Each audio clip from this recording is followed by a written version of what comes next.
What's going on, everybody? Kent Howard with Green Mountain Defense coming at you today with another project video for my schooling at the Sonoran Desert Institute. This is for my gunsmithing tools lab class, and for this class I'm going to be working on my Gen 4 Glock 26.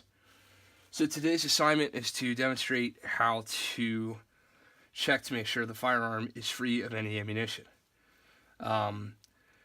Just a side note, obviously, working on a bench on a firearm like this, it's very important and imperative not to have any source of ammunition on the table whatsoever. So you see here in front of me, none of this has any ammo on it. So here we go. First thing we're going to do, if applicable, is to activate the manual safety on our firearm. Obviously, of note is the fact that this Glock does not have a manual safety, at least not frame mounted.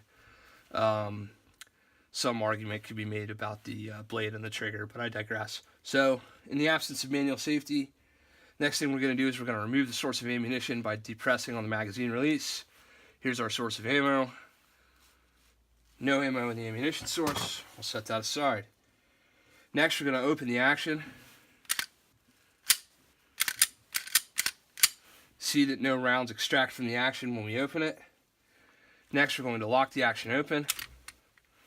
I was able to do that by pulling, remember I'm a lefty, so this looks a little weird, pulling back on the action and pressing up on this slide lock slide release right there. Once we have the action open, we can visually and physically inspect.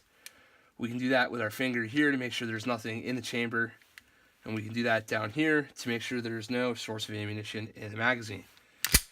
Obviously, our firearm safety rules apply here. This gun's pointing in a safe direction. My finger's flagged high up and off the trigger.